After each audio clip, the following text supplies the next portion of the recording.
Well, it's time to go to our chat room for some questions, and so we bring it online. Okay, this is a question from one of our viewers who say, what are your thoughts on adoption? I was told by a coworker who used to be a pastor that that adoption is not right with the Bible and God. Why would he say that? Well, there's a reason he used to be a pastor if he's saying that. Good grief.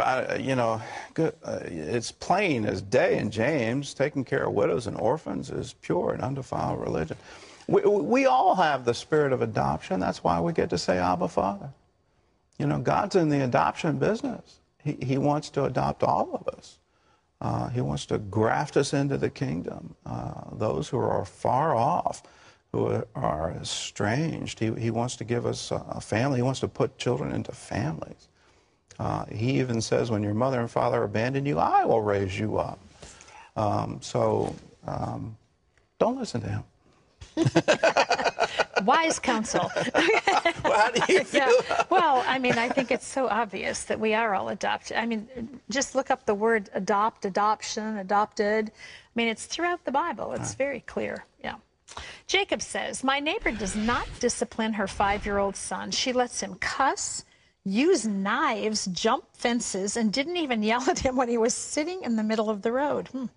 I want to tell her to raise her kid better, but the Bible says we should love our neighbors. I'm not sure what to do here.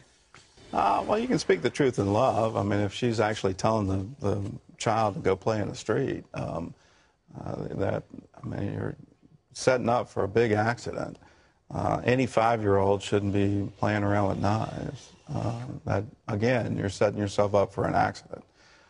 So speaking the truth in love is fine, and that can be part of loving your neighbor. Just to say, do you think it's really a good idea? Don't you understand the danger here?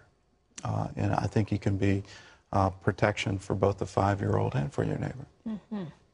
This is Kedra, who says, my 17-year-old daughter has been abusive towards me. Recently, she took my car when I told her she couldn't go out for the evening. So I called the police on her and told them that she stole my car. Am I wrong for getting the cops involved? I've tried everything. What else can I do? I'll speak as a lawyer. As a lawyer, I'm just not in favor of police getting involved in this kind of thing unless somebody's physically in danger. You've given permission for your daughter to have the car before, and so to now say she stole it, you can create a criminal record for your child that will be with them for the rest of their life. And I just don't think that's the proper way. 17-year-olds, for whatever reason, are trying to form their own identity. They're trying to do things on their own. It's a notoriously rebellious time. I pray for any parent of teenage children and just comfort you with these words: this too shall pass. And at some point in their 20s and maybe as late as their 30s, they'll come to understand that maybe mom was right all along. This is Tawashia, who says, I believe in God and pray to him every day, but I do not go to church.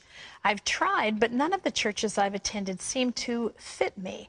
Meanwhile, I feel that God never answers my prayers. I'm worried that it's because I don't go to church. Should I just suck it up and find one? God is answering your prayers. He's not, there's no brownie point system with God. You don't earn merit badge points by going to church. I encourage people to go to church, and the Bible encourages people to go to church. Don't forsake the fellowship. If you're looking for the perfect church, if you find it, then you'll show up, and it won't be perfect anymore. It's very elusive to say, I'm looking for the perfect church that's just the fit for me. It's not going to happen. Just find fellowship of believers. Find a church that's preaching the gospel. Find a church that's loving, and you'll be right at home. And before you know it, you'll be forming a whole community. And one of the wonderful things about churches is it is community, and they can be a help when you need, and you can help others when they need. And it's a great place to do that. It's a great place to grow as a disciple. So I encourage people to go to church, and it's a wonderful thing. Churches were created by God. Jesus built the church. So go to it.